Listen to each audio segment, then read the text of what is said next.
Saudaraku, mari kita perhatikan penjelasan dari Ustadz Khalid Basalamah.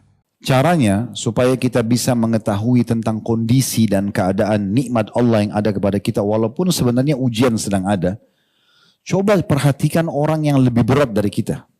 Coba perhatikan kondisi orang yang lebih berat daripada kita. Jangan sampai teman-teman kita hanya sakit flu saja, kita sudah menganggap seperti sudah terjadi kiamat. Padahal di sekitar kita ada orang yang flu dan demam. Kalaupun kita flu dengan demam, ada orang flu, demam dan rematik. Ada orang stroke. Ada orang yang sekarang di masa ini, saya terus mengikuti keadaan teman-teman kita di Gaza, mereka makan rumput, gak ada makanan. Rumput, mereka cabut rumput, mereka makan. Sisa-sisa makanan yang sudah tidak layak dimakan, makanan-makanan hewan, mereka ambil. Karena tidak bisa lagi hidup. Seseorang anak muda di sana sekarang mengirim sebuah cuplikan, dia meminum air dari bekas, maaf saya bahasakan WC. Air-air dari saluran pembuangan, mereka tidak bisa lagi punya air. Tapi dia dengan mengatakan, Alhamdulillah, tidak ada air lagi, saya mati kalau tidak minum. Tetapi saya merasakan air ini seperti air yang suci dan air yang sehat, karena saya tidak punya yang lainnya. Anak kecil, sudah nggak ada lagi orang tuanya. Terpaksa tidur di jalan, musim dingin sekarang. Di Palestina beberapa wilayah turun salju. Lihat keadaan mereka teman-teman sekalian. Kita cuma sekedar misalnya ada sedikit harga naik, tapi antum masih bisa makan. Termasuk di negara kita, Masya Allah, Tabarakallah. Artinya dengan adapun yang naik. Bukan saya membela kalaupun ini ada keputusan zalim. Saya tidak katakan juga itu zalim. Tetapi kita bisa melihat dengan kacamata yang berbeda tentang kondisi dan keadaan orang lain. Terlalu banyak orang yang lebih besar ujian daripada kita. Sampai hari ini, di beberapa negara di Afrika, setiap hari itu bisa dikatakan ribuan orang meninggal dunia karena kelaparan. Karena penyakit, mereka tidak ada obat. Mereka tidak punya pakaian dan segala macam hal. Kita Masya Allah bisa beli pakaian, masih ada pekerjaan. Cuma mungkin ada perubahan harga di barang. Kita coba ikhlaskan menerima keputusan Allah. Kemudian kita coba ikhtiar tadi saya bilang. Kalau itu zalim, minta sama Allah diberikan solusinya. Bukan supaya dibalaskan, tidak. Bagi supaya Allah berikan jalan keluar. Kalau itu adil, Allah juga memberikan pahala orang yang sudah berijtihad dan tetap mengembalikan kenormalan. Jadi coba lihat teman-teman keadaan-keadaan seperti ini ya. Supaya kita bisa sadar ternyata ada orang yang lebih berat daripada kita. Bahkan Nabi SAW mengatakan dalam sebuah hadis yang sahih, kalau sedang memuncak ujian Allah kepada kalian, ada musibah, ingatlah musibahku. Karena musibahku itu akan meringankan musibah kalian. Musibah apa yang berat, lebih berat teman-teman sekalian di masa daripada Nabi SAW. Beliau orang terpercaya Mekah, tokoh masyarakat, jalur nasabnya jalur yang paling mulia, orang yang paling sempurna secara fisik, sangat tampan. Sebagian ulama ada yang mengatakan Nabi SAW lebih tampan daripada Nabi Yusuf AS. Nabi Yusuf punya sepertiga ketampanan dunia. Beliau terkenal, begitu jadi Nabi didustakan oleh kaumnya sendiri. Dimulai dengan pamannya Abu Lahab.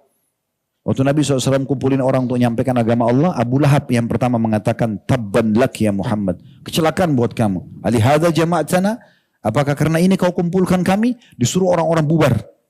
Waktu Nabi SAW ingin berdakwah ke kota Taif, dalam beberapa athar disebutkan, yang menyusul ke kota Taif untuk menyampaikan masyarakat Taif dan tokoh masyarakat untuk menolak dakwah Nabi SAW, itu Abu Lahab, paman beliau sendiri. Dan seterusnya. Waktu Nabi SAW hijrah ke Madinah, yang menjual dan mengambil rumah Nabi SAW, yaitu rumah Khadijah, termasuk rumah besar di Mekah, itu sepupunya sendiri, saudaranya Ali bin Abi Thalib.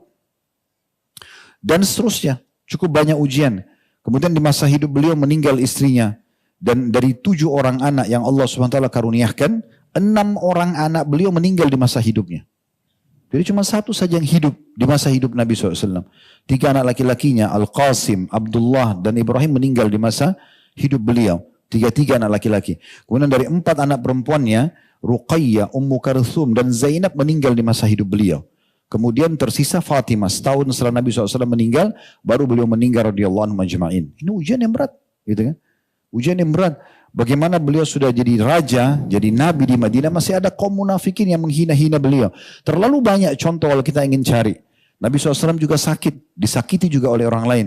Jadi jangan kita berpikir teman-teman hidup ini, walaupun kita sudah berusaha maksimal menjadi orang baik, lalu tidak ada yang memusuhi kita. Nggak mungkin. Itu mengkhayal. Sehebat apapun antum menjaga tutur kata antum, sikap antum, pasti ada saja orang yang mencari permasalahan. Itu terjadi pada Nabi Muhammad SAW. Kan gitu. Saya pernah berbagi cerita kan. Saya kadang-kadang kalau lagi ingin melunakkan hati lebih jauh, ingin menambah keimanan, seringkali saya dengar tilawah imam-imam Masjid Haram.